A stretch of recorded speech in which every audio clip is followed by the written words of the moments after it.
Olá, segundo ano! Sejam bem-vindos a mais uma aula com a tia Rô. Vamos pegar as nossas apostilas lá na matéria de ciências, tá? E nós vamos abrir na página 9.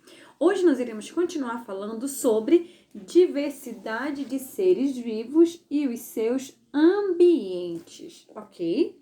Então, vejam só. Em nosso planeta, há uma grande diversidade de seres vivos, cada um com suas características, né? Nós sabemos que existem muitas plantas, muitas árvores, pessoas, animais, né? Mas cada um possui uma característica diferenciada. Existem vários tipos de plantas com diferentes formas, cores e tamanhos. Há os musgos, que eles são pequenos e eles crescem em ambientes úmidos e sombrios, formando um tapete verde. Também existem as plantas que vivem na água, como a Vitória régia, e aquelas que vivem nos galhos das árvores, como as bromélias. Na apostila de vocês há a imagem das plantas que eu acabei de citar para vocês. Na primeira imagem nós temos aqui os musgos, na segunda nós temos a Vitória régia e a terceira imagem são as bromélias, né? Os musgos, eles não têm flores e eles também não possuem sementes, tá? Eles vivem em ambientes úmidos, ou seja, ambientes que eles estão meio molhados, né? A Vitória régia, ela é uma planta que ela fica em cima da água.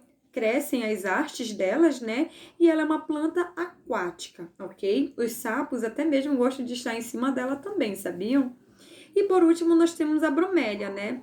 A bromélia ela é uma vegetação tropical e existem vários tipos de bromélias por aí, tá? Os animais, eles também apresentam características variadas.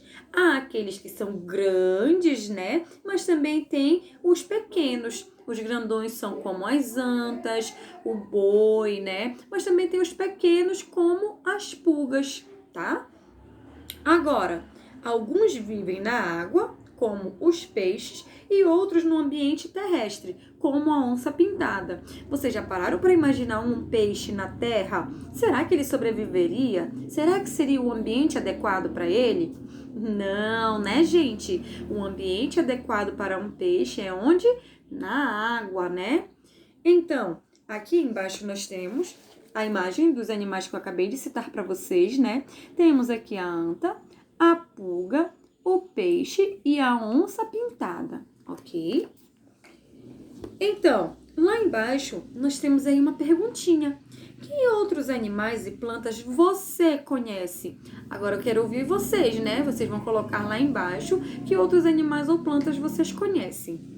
Você vai pensar naqueles que fazem parte do seu dia a dia e vai descrever algumas características deles. Como assim? O animalzinho mais comum no nosso dia a dia são os cães e os gatos. Aí você, tia, no meu dia a dia tem um cão e o gato. Então você vai descrever características. Ele é grande, ele é pequeno, qual é a cor dele? Ele tem pelos ou ele tem penas? Aí vocês vão colocar aí. Tia, eu gostaria de falar de uma planta. Minha mãe cria aqui pimenteiras, temos aqui cebolinhas, ou nós temos árvores grandes de jambo, né?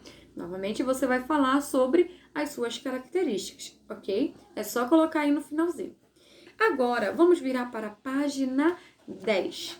Vamos lá, continuando. Na página 10, nós vamos falar sobre os seres vivos, né? Eles têm características que possibilitam eles sobreviverem em diferentes ambientes. Vocês vão observar alguns exemplos. Temos aqui o primeiro exemplo, um golfinho, né? Ele está em um ambiente aquático. Temos aqui o macaco prego, ele vive nas árvores, tá? E ele tem os braços ágeis e ele tem uma cauda que o ajuda a se locomover nos galhos. Então, o macaco prego, ele é do ambiente terrestre, né? Ele vive na terra.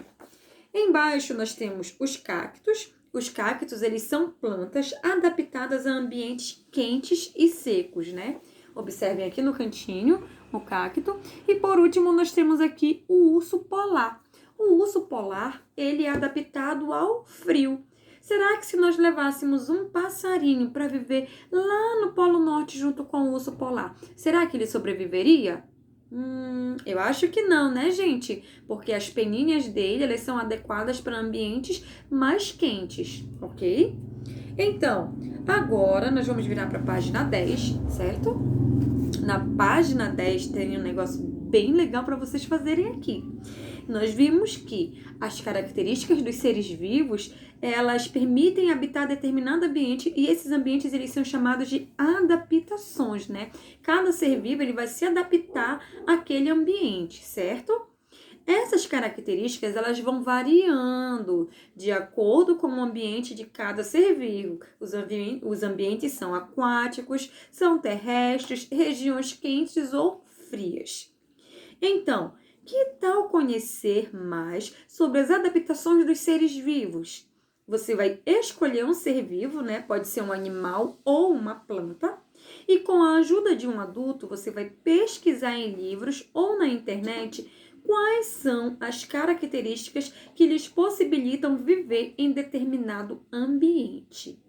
Depois, você vai registrar as informações encontradas no espaço a seguir, finalizando com um desenho do ser vivo. Gente, no segundo ano tem desenhistas incríveis. Então, vamos lá fazer a pesquisa desse ser vivo, né? Pode ser uma planta ou pode ser um animal. Você vai colocar o nome dele bem aqui, vai colocar características e vai fazer um desenho daquele jeitinho que você sabe fazer aqui ao lado, ok? Mas, vamos lá para a página 11. Vamos lá para a página 12. Na página 12, nós temos uma atividade para ser feita, ok? Então, você estudou que existe uma enorme variedade de seres vivos em nosso planeta. E o nome do nosso planeta é Terra! Muito bem! Nosso planeta é o planeta Terra, né? E vocês sabiam que o planeta Terra, ele é o único planeta em que nós temos aqui seres vivos? Muito legal isso, né? Bem interessante. Agora, vocês irão observar as ilustrações a seguir e vocês irão pintar, depois fazer o que se pede. Nós temos aí a ilustração de uma joaninha, uma samambaia, um cachorro, uma orquídea, um tubarão e uma laranjeira, tá? Você vai fazer aquela linda pintura, certo? E agora você vai classificar os seres vivos representados acima em plantas ou animais. Você vai registrar no quadro a seguir, que é o quadro que está bem aqui embaixo, tá? Então, no primeiro quadro está pedindo para você plantas e no segundo animais. Será que a joaninha, ela é uma planta ou é um animal? Você vai colocar no primeiro ou no segundo quadrinho? Vamos lá colocar. Bem bonita essa letra, tá? Você sabia? Olha, isso é uma curiosidade para vocês. Eu quero ver quem já sabia do que eu vou falar agora. O tamanduá-bandeira é um animal muito comum do cerrado. Ele tem um focinho fino e comprido, o corpo coberto de pelos e é banguela. Isso mesmo, os tamanduás não têm dentes. Para o tamanduá, isso não é um problema, pois ele tem uma língua comprida e pegajosa. Ele usa para capturar o seu alimento predileto. E vocês sabem qual é o alimento predileto do tamanduá? São formigas e cupins. Parabéns, eu sabia que vocês também já estavam sabendo do alimento predileto dele. Então, nós temos aqui no cantinho a imagem de um tamanduá, né? E ele está fazendo ali a sua alimentação, né? Comendo aquilo que ele mais gosta. Agora, vejam só. Essa informação que a gente acabou de ler, ela é uma informação de Alessandra Atanásio, né? E ela veio na Trilha do Lobo-Guará, uma viagem pelo Cerrado, Curitiba, positivo 2015, da página 22. Na letrinha A, você vai grifar no texto 3 características do tamanduá bandeira. Aí nós vamos retornar lá. Características, né? O que ele tem que caracteriza ele? Ele tem o quê? Um focinho fino, né? E comprido. Ele tem o corpo coberto de pelos e ele é banguela, né? Ele não tem dente. Tem uma língua comprida e pegajosa também, tá? Não esqueçam dessa parte. Então, só lembrando que quando a gente fala em grifar, vocês vão passar uma linha embaixo, tá? Vocês vão pegar o lápis de vocês bem bonito e vocês vão passar a linha embaixo das informações que vocês vão colocar, né? Relacionadas às características do tamanduá. Letrinha B. O tamanduá, ele não tem dentes, por isso ele é chamado de banguela. Muito bem, né? Quando a gente arranca os nossos dentinhos aqui, somos conhecidos como banguelas, né? Letrinha C. Qual é o alimento preferido do tamanduá? Ai, essa é difícil, gente. Qual é o alimento preferido dele? Formigas e cupins. Parabéns para você que falou isso, tá? Então, vamos lá para a página 13 e continuar com a nossa tarefa. Na página 13, nós vamos falar sobre o cacto xique-xique. Olha que nome engraçado, né? O cacto xique-xique, ele é uma planta encontrada na caatinga. A caatinga, ela é um ambiente seco, quente, né? E ele fica aqui no Brasil, tá? Essa planta, ela apresenta características que lhe possibilitam sobreviver nesse ambiente. Então, agora você vai citar uma dessas características, né? Então, uma dessas características que o cacto xique-xique ele possui é que ele armazena água no interior do caule e ele tem folhas modificadas em espinhos. Viram só? É por isso que ele não precisa ser regado, porque a água dele já está contida no interior dele, ok? Então, número 4.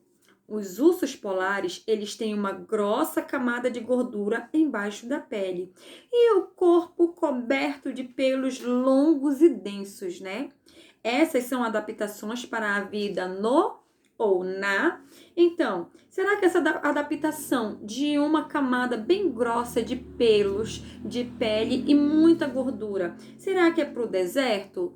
Letrinha B, é para a floresta? C, é para o mar? Ou D, é para uma geleira? Para onde é essa adaptação, né? Aí vocês vão marcar o X em apenas uma alternativa. Como os peixes nadam? Mais uma curiosidade bem legal para vocês. A maioria dos peixes, ela nada realizando um movimento de S, fazendo movimentos de um lado para o outro. O rabo do peixe o impulsiona para frente e as nadadeiras na parte de cima e de baixo de seu corpo o mantêm reto. As nadadeiras nas laterais do corpo podem ser usadas como freios. Alguns peixes conseguem ficar parados na água usando as nadadeiras para manter a posição. Agora, nós temos aí a letrinha A. Em que ambiente os peixes vivem? Que difícil, gente! Vamos lá botar nossa cabecinha para pensar onde é o ambiente em que o peixe vive. Será que é na terra? Será que é no ar? Ou será que é na água, né? Um ambiente terrestre, aquático ou é aéreo? Aí nós vamos colocar aí, tá? B. Para viver nesse ambiente, os peixes, eles têm o quê? Nadadeiras, né? Que possibilitam sua movimentação na água. Então, vejam só, nós falamos aqui nessa página sobre os peixes, né? Como eles nadam, onde eles vivem e falamos também aqui sobre o cacto, né? Onde ele armazena água, como ele sobrevive, qual é o ambiente em que ele se encontra, tá? Então, vejam só, os ambientes, né, os seres vivos, cada qual vive em um ambiente diferenciado, adaptado para si próprio, ok? Vimos que o urso polar vai viver lá nas geleiras, que o passarinho precisa aí de um ambiente quente, né? O golfinho vive dentro da água. Então, cada qual no seu ambiente, né? E se nós tirarmos ele de lá, será que ele vai sobreviver? Não, né? Então, vamos lá ter cuidado com o nosso meio ambiente, com os nossos animais, com as nossas plantas e vamos lá realizar a nossa tarefinha com toda aquela atenção que só vocês têm, tá? Qualquer dúvida, chama a tia Roberta no PV. Beijinho para vocês e até a próxima!